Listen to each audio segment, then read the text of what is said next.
ഇപ്പോൾ അവിടെ വെച്ച് പബ്ലിക്കായിട്ട് ഞാനത് മേയർ ഇരിക്കുമ്പോൾ പറയണമെന്ന് വിചാരിച്ചാണ്. ശക്തൻ മാർക്കറ്റ് ഒരു ഓപ്പൺ ലുലു മോൾ എന്ന് പറയുന്നത് ഞാൻ ലോക്കൽ ബോഡി ഇലക്ഷനിൽ വന്ന് കൊടുത്ത വാഗ്ദാനമാണ്.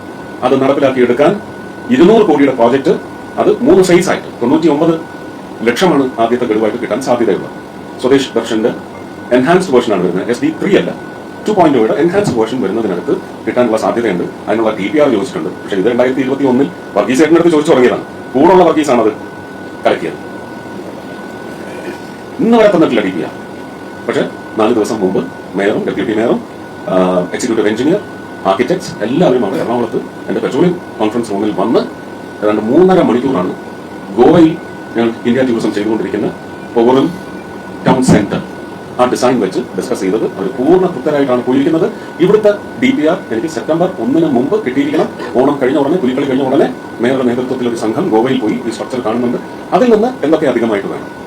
പ്രധാനമായിട്ടും meat and fish market, vegetable market, flower market, ഇതിനുവേണ്ടി വരുന്ന ഒരു സമുച്ചയവും ബഹുമാനപ്പെട്ട ഹൈക്കോടതിയുടെ നിർദ്ദേശപ്രകാരം ഇനി വടക്കുംനാഥ ക്ഷേത്ര മൈതാനം മറ്റൊരു പരിപാടികൾക്ക് ഉപയോഗിക്കാൻ പറ്റില്ല എന്ന് പറയുന്നത് ഒരു രാഷ്ട്രീയ പ്രവർത്തകൻ എന്ന നിലയ്ക്ക് ശിരസ വഹിച്ചിരിക്കും, അനുസരിച്ചിരിക്കും എന്ന് പ്രഖ്യാപിച്ചുകൊണ്ട്, പക്ഷേ അവിടെ നടക്കുന്ന മറ്റ് കലാ സാംസ്കാരിക പ്രവർത്തനങ്ങൾ, രാഷ്ട്രീയ പ്രവർത്തനങ്ങൾക്ക് പറ്റുന്ന ഒരു വേദി കൂടി ഈ പറയുന്ന ഓപ്പൺ മോളിന്റെ ഏറ്റവും മുകളിലത്തെ ടെറസിൽ സാധ്യമാക്കുന്ന തരത്തിലൊരു ഡിസൈനാണ് മേയറും സംഘവും മനസ്സുകൊണ്ട് സ്വീകരിച്ചിരിക്കുന്നത്. അതിന് ടെക്നിക്കലായിട്ടും പിന്നെ പൊളിറ്റിക്കലായിട്ടും ഒരു കോർപ്പറേഷനൊക്കെ ആകുമ്പോൾ വിവിധ തരം കലക്കികളൊക്കെ ഇപ്പോഴും ഉണ്ടാവണം, എണ്ണം കുറവാണെന്നേ ഉള്ളൂ.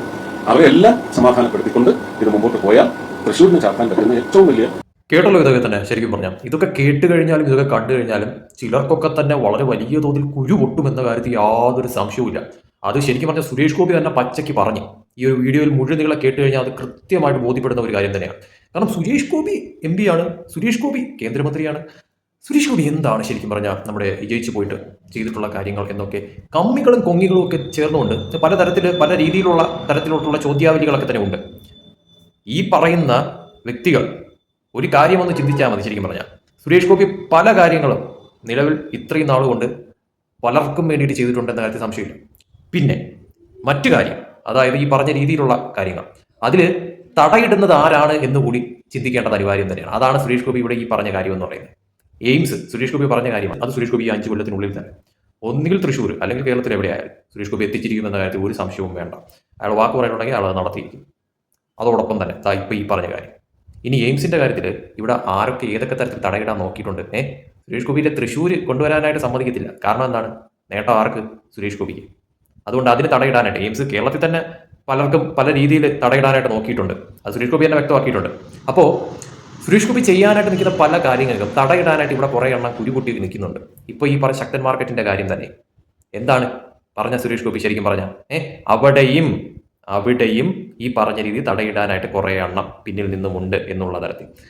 അപ്പോൾ ഈ സുരേഷ് ഗോപി ചെയ്യാൻ നിൽക്കുന്ന പല കാര്യങ്ങളിലും ശരിക്കും പറഞ്ഞാൽ അതിൽ തടയിടാൻ നിൽക്കുന്ന കുറേ എണ്ണം, അതായത് ഇതൊക്കെ ചെയ്യുമ്പോഴത്തേക്കും സുരേഷ് ഗോപിക്ക് നേട്ടമായി മാറത്തില്ലേ? അതിലൂടെ ആർക്കാണ് കൂടുതൽ ഗുണമുണ്ടാകുന്നത്? BJPക്ക് കേരളത്തിൽ ഗുണമുണ്ടാകുന്ന തരത്തിലോട്ട് കാര്യങ്ങൾ മാറും. സർക്കാർ മുഖേന ചെയ്യുന്ന കാര്യങ്ങൾക്ക് ഇപ്പോൾ കേന്ദ്ര സർക്കാർ മുഖേനയും സംസ്ഥാന സർക്കാരിൻ്റെയും ആ ഒരു സപ്പോർട്ട് ഉണ്ടാവണം. എങ്കിലല്ലേ അത് വളരെ ക്ലീൻ ആയിട്ട് ചെയ്യാൻ സാധിക്കത്തുള്ളൂ. ഇതിൽ ഒരു ഭാഗത്ത് അത് ചെയ്യാമെന്നുള്ള രീതിയിൽ നിൽക്കുമ്പോഴത്തേക്കും മറുഭാഗത്ത് അതിന് ഏതെങ്കിലും രീതിയിൽ തടയിടാൻ നോക്കിയാൽ എന്താ ചെയ്യുക ശരിക്കും പറഞ്ഞാൽ? അപ്പോൾ ശരിക്കും പറഞ്ഞ ഇവിടുത്തെ പ്രശ്നം എന്ന് പറയുന്നത് ഈ പറഞ്ഞ രീതിയിൽ സുരേഷ് ഗോപി അല്ല, അതിൽ തടയിടാൻ നിൽക്കുന്ന ആളുകളാണ് അതിൻ്റെ ഏറ്റവും വലിയ പ്രശ്നം. അതായത് നമ്മുടെ നാടിന് എന്തെങ്കിലും നല്ലത് വരാനായിട്ട് സമ്മതിക്കാതെ നിൽക്കുന്നവർ. പക്ഷെ അതിനെല്ലാം മറികടന്നുകൊണ്ട് തന്നെ കാര്യങ്ങൾ ചെയ്യാനായിട്ട് സുരേഷ് ഗോപി തയ്യാറാണ് എന്ന കാര്യമാണ് ഇതിൽ നിന്ന് മനസ്സിലാവുന്ന കാര്യം എന്ന് പറയുന്നത്. അയാൾ എന്തെങ്കിലും കാര്യം വാഗ്ദാനം കൊടുത്തിട്ടുണ്ടെങ്കിൽ, ഈ പറഞ്ഞ രീതിയിൽ ചെയ്യുമെന്ന് പറഞ്ഞിട്ടുണ്ടെങ്കിൽ ഉറപ്പായിട്ടും ചെയ്യും. ഈ പറഞ്ഞ രീതിയിൽ സുരേഷ് ഗോപിയെ പോലെ കേരളത്തിൽ എത്ര MP-മാരാണ് ഈ പറഞ്ഞ രീതിക്ക് ഓരോ കാര്യങ്ങൾ ചെയ്തിട്ടുള്ളതെന്ന് പറയുന്നത്, അല്ലെങ്കിൽ ഇങ്ങനെ വന്ന് വിശദീകരിക്കാനായിട്ട് തയ്യാറാവുന്നതെന്ന് പറയുന്നത്. എത്ര MP-മാരെ എടുത്ത് നോക്കാം. 20 MP-മാരുണ്ടല്ലോ. ഈ 20 MP-മാരിൽ ഈ സുരേഷ് ഗോപി ഒഴിച്ച് ബാക്കി 19 MP-മാരും എന്തൊക്കെ കേരളത്തിന് വേണ്ടിയിട്ട് അവരവരുടെ ആ സ്ഥലത്ത് ചെയ്തിട്ടുണ്ട് ശരിക്കും പറഞ്ഞാൽ കണക്കെടുത്ത് കഴിഞ്ഞാൽ കാണാം എന്തായിരിക്കും അവസ്ഥ എന്നുള്ളത്. ശരിക്കും എല്ലാവരും സുരേഷ് ഗോപിയുടെ നെഞ്ചത്തോട്ട്, സുരേഷ് ഗോപിയുടെ തലയിലോട്ടാണ് ശരിക്കും പറഞ്ഞാൽ. ഇനി എന്തൊക്കെ തന്നെയായാലും ഇതുപോലൊരു MP ശരിക്കും പറഞ്ഞാൽ കേരളത്തിൽ ഇല്ല എന്ന് തന്നെ എടുത്ത് പറയേണ്ടി വരും. കാരണം അത്രമാത്രം ആത്മാർത്ഥതയുള്ള ഒരു വ്യക്തിയാണ് സുരേഷ് ഗോപി എന്ന കാര്യത്തിൽ യാതൊരു സംശയവുമില്ല. അതിനെ തടയിടാനായിട്ട് നിൽക്കുന്നവർക്കാണ് ശരിക്കും പറഞ്ഞാൽ ഏറ്റവും വലിയ തോതിലുള്ള ഒരു കുരുപൊട്ടൽ എന്ന് പറയുന്നത്. എനിക്ക് പറയാനുള്ളൊരു കാര്യം എന്ന് പറയുന്നത്, ഈ പറഞ്ഞ എന്തിനാണ് നിങ്ങൾ ഈ പറഞ്ഞ രീതിയിൽ സുരേഷ് ഗോപിയുടെ ഓരോ കാര്യങ്ങൾക്ക് വേണ്ടിയിട്ട് ഇങ്ങനെ തടസ്സം നിൽക്കാനായിട്ട് നോക്കുന്നത്? ഒരുമിച്ച് ഒറ്റക്കെട്ടായിട്ട് നിന്നാലല്ലേ? അതിപ്പോൾ ഈ പറഞ്ഞ രീതിയിൽ സംസ്ഥാന സർക്കാരിനും കേന്ദ്ര സർക്കാരായിട്ടും ആ ഒരു രീതിയിൽ പോയാൽ മാത്രമല്ലേ നമ്മുടെ നാടിനൊരു ഗുണം ഉണ്ടാവത്തുള്ളൂ. അതിൽ പാർട്ടി, അതിൽ വ്യക്തി, മറ്റത് മറിച്ചത് ഒക്കെ എന്തിനാണ് ഈ പറഞ്ഞ രീതിയിൽ നോക്കേണ്ട ആവശ്യം എന്ന് പറയുന്നത്? അപ്പോൾ നമ്മുടെ നാടിന് ഒരു തരത്തിലുള്ള നേട്ടം ഉണ്ടാവട്ടെ, നമ്മുടെ നാടിന് ഒരു ഗുണം ഉണ്ടാവട്ടെ, അത് ചെയ്യാനായിട്ട് തുനിഞ്ഞു നിൽക്കുന്ന ഒരാളുണ്ട്. അപ്പോൾ ആ ആളെ എല്ലാ അർത്ഥത്തിലും തടസ്സപ്പെടുത്തുക എന്ന് പറയുന്നത് പരമ കഷ്ടമാണ് എന്ന് മാത്രമേ ശരിക്കും പറഞ്ഞാൽ പറയാനുള്ളൂ. അത് ആര് തന്നെയായാലും. കഴിഞ്ഞ സർക്കാർ ചെയ്ത പല കാര്യങ്ങളും സുരേഷ് ഗോപി പച്ചയ്ക്ക് വിളിച്ച് പറഞ്ഞിട്ടുണ്ടായിരുന്നു.